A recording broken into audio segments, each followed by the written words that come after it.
Welcome back to the Movement Professional Podcast. So today I'm riding solo so I can discuss some of the foundations of exercise programming and talk about something I like to call the exercise programming continuum. So I love myself a good continuum.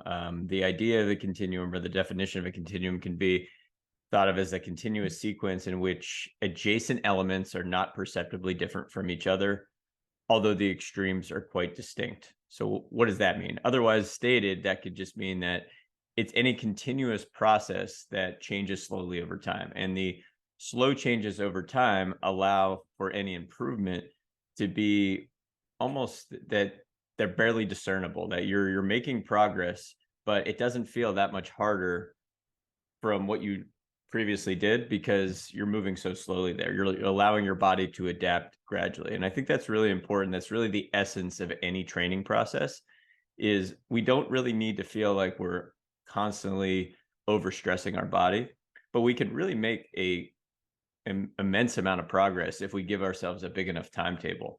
So consistency becomes key here, where the more consistent we are with our training and the better we are at planning our little micro progressions, we can make a crazy amount of positive change, but it doesn't have to feel that much harder than the last thing that we did.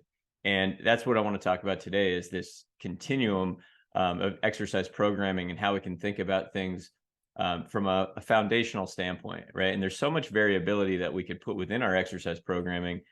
However, there are some foundations that if we keep in mind, it really does make it gives us a nice format in which we can move forward with. So the three foundations that I want to talk about are intensity, volume, and density. So intensity, for my definition, or the definition I'm going to use today, is basically the load or resistance involved in any exercise. So this could be thought of as if we're doing strength training, it's how heavy are we going? If we're doing body weight training, it's what's the hardest body position or movement that we can do for maybe one repetition or low repetitions.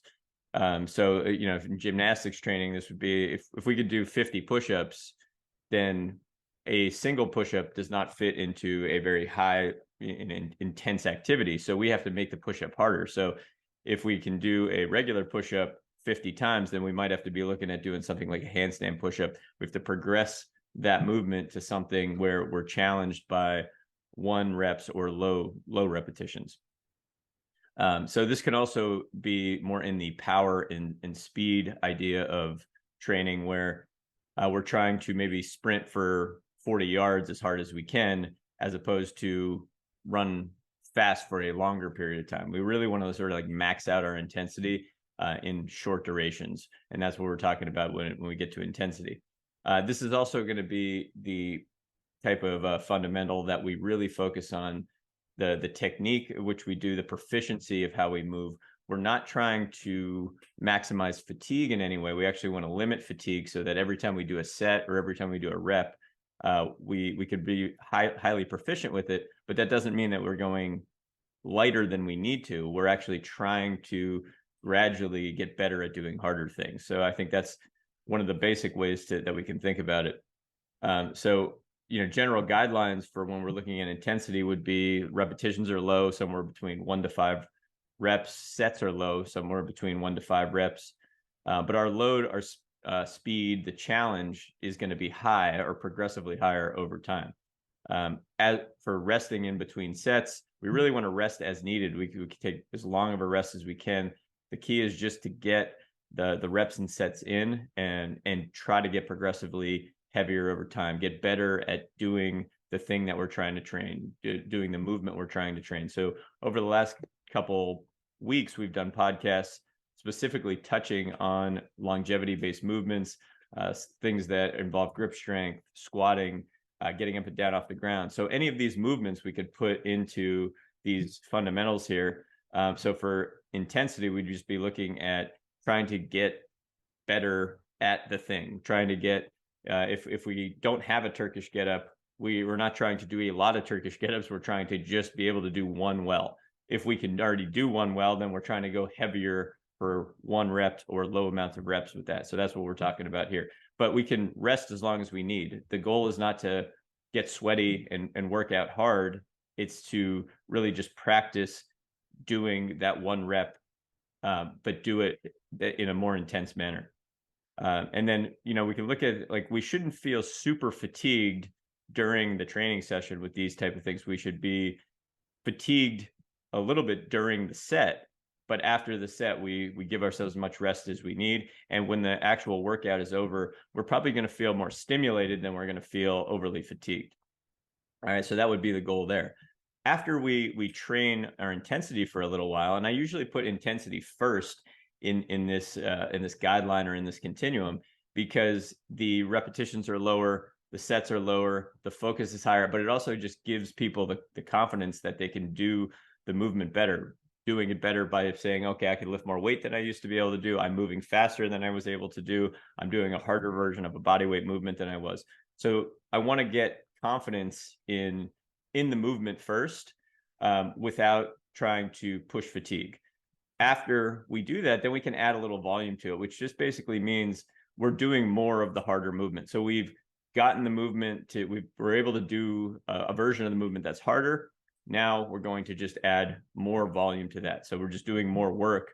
But in order to do that, so if we're in a program here, say we finished our intensity program, we started at maybe something that was 70% of our total amount of work, our one repetition max, and we worked ourselves up to near 100% at the end of our intensity phase. When we come into a volume phase, we're going to go back to where we started, or maybe even below where we started with the intensity phase, and then we're going to add some repetitions to that, or add sets and repetitions to that. We're just basically doing more of what we finished with, or sorry, where we began during the intensity phase.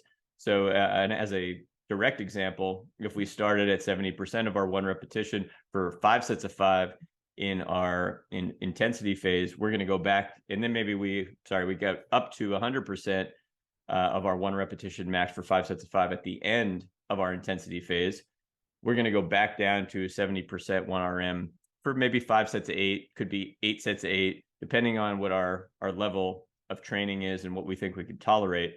But at the beginning of that volume phase, we're going to go back down to the challenge that we started with during the intensity phase. And then hopefully, as we go through our volume phase, we're going to get back up to close to 100% 1RM intensity. But now we're going to be doing that for 5 sets of 8 or 8 sets of 8 instead of 5 sets of 5. So that would be the general idea of what we're thinking about here.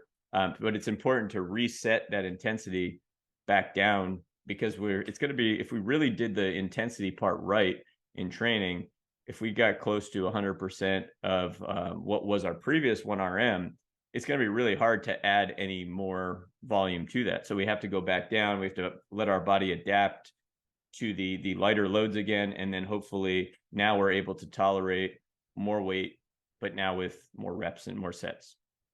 So that would be, the volume side of things, the general guidelines there. Instead of looking at 1 to 5 repetitions, maybe we're more around 5 to 10 repetitions. Sets are higher, maybe more 5 to 10 sets. The load, speed, and challenge should still be pretty high, though. Like, our goal is to have a similar load, speed, and challenge as it was during the intensity phase, because we're starting over and we're trying to gradually progress that. We want to rest as needed, just like we did during the intensity phase. And we want our fatigue during training, it's certainly going to be higher than it was during the intensity phase, because we're just doing more work. But we don't want it to be a max amount of fatigue. It'll be moderate, and we're really still trying to rest as needed so that we're as fresh as can be for each set, for each rep. Another thing to note is that the total amount of work should be prioritized over perfectly completing a certain amount of sets and reps. If they're prescribed to, say, 5 sets of 8, that's 40 total reps. So if we can't do a set of 8 because of fatigue, it's totally fine to take a break, rest as needed, get the reps in eventually. So the key is that you just get those 40 reps in for that movement eventually. It doesn't matter that it's perfectly within a certain amount of a certain set or repetition scheme. So I think that's important. We're not trying to rush anything here. We're just trying to get that work in, and we're trying to get that work in with well-executed repetitions. All right, so here the training intentions may switch a little bit. So instead of them being more for, absolute strength, power, speed. We might be looking at adding a little bit of an endurance component to our strength, power, and speed. And this is where we start to sneak into some muscle growth and hypertrophy, because the added volume is going to add more stress to the tissue. And then as the body adapts to that stress, it should come back stronger and a little bit bigger. So that's the hope. So we're starting to get into hypertrophy here, where maybe in the intensity phase, we're really not touching on that. So we're, and we kind of want to think about this as we want to be patient, even if we have a goal coming into our training as I want to grow muscle.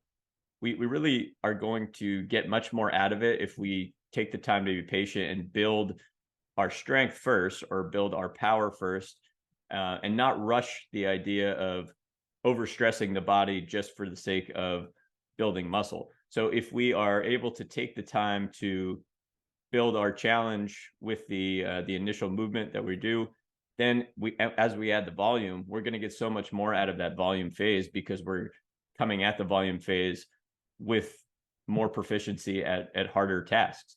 So that's going to just definitely allow that hypertrophy phase to be so much more fruitful, because we've taken the time to build our intensities.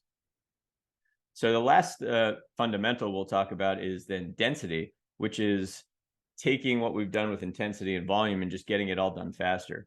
All right, so now that we've adapted to greater volumes of harder things, we could just challenge ourselves to execute that workload faster.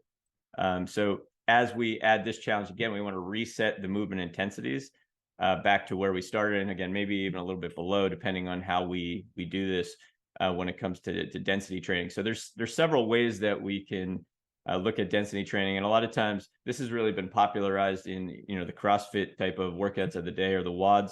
I mean, it could be something like an AMRAP, which is as many reps as possible in a given time frame. Timed workouts where you complete a certain volume of training, but just do it progressively faster. That would be like saying get 40 reps in for time. EMOMs, where every minute on the minute you're performing an allotted number of reps. So that could be like doing 8 reps at 70% 1RM on the minute for 5 minutes. So you're getting 40 reps in, but you're getting it in within 5 minutes. That there's some type of time element here. And then the way that I like to program, I think it's the cleanest way to program in this, and then add on to what you've been doing during the intensity and volume phases, is to do timed intervals. So that's doing as many reps as possible in a allotted amount of time, followed by a specific rest time, and then repeat that for sets. So a good example would be you take your 70% 1RM intensity, you do as many reps as you can for 15 seconds, and then you follow that by a 45-second rest interval. You do that for 5 sets or 5 total minutes, and then you could change that interval over time. So generally, I like to do my density work in sort of a 3-phase progression, where you might start with 15 seconds on, 45 seconds off, do that for a certain amount of weeks, build the intensity within that interval. So if you start at, say, 70% of your 1RM, maybe week 2, you're at 75%, week 3, you're at 80%, et cetera, but you're still doing this 15 seconds on, 45-second rest. All right, then you might go phase 2, 20 seconds on, 40-second rest. So the work to rest ratio is a little bit closer. And then phase 3, it could be more like a 30-30, where it's a 1-to-1 ratio. And now your body has to be able to pump a lot more workout and gets a lot less rest. So you basically, you're hoping that the body has had the time to adapt to that increased workload. And it's this. So the idea here is there's always this balance between more work, more stress to the body is going to give you more results. However, it'll also break you down if your body's not ready for it. So giving your body the time to get ready for more work allows you then to tolerate more. And then if you can tolerate more density of work, you're going to have the best results, right? You're going to have the most versatile training regimen. So density is this process where I would say there's definitely the most risk to training density all the time. And certainly if you haven't gone through a process of getting strong, tolerating more volume, but focusing more on tolerating that volume without a certain amount, an intense amount of fatigue. Because density training is going to definitely up the fatigue, and it purposely up the fatigue because we're just purposely trying to increase the amount of stress that your body can tolerate. But it is so important that you have given yourself that time to adapt to harder things.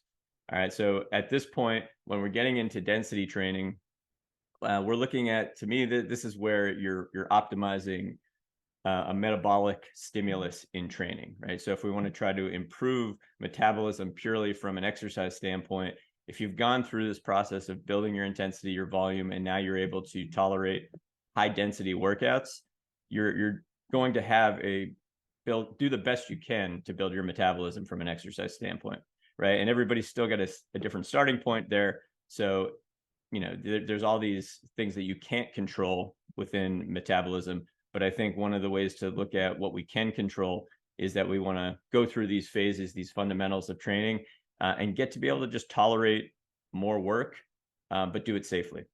All right. So this is the way that I think about exercise training, sort of as a continuum.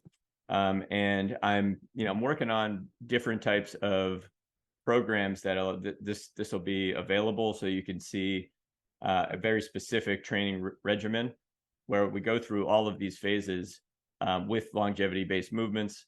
If you have any questions, please comment, because this is something that, we're just talking about this from a very foundational standpoint, but if there's specifics to different movements that you're doing, and you're not understanding where they might fit into each of these fundamentals, that's where questions come in to play, and they become very useful because we could be very specific.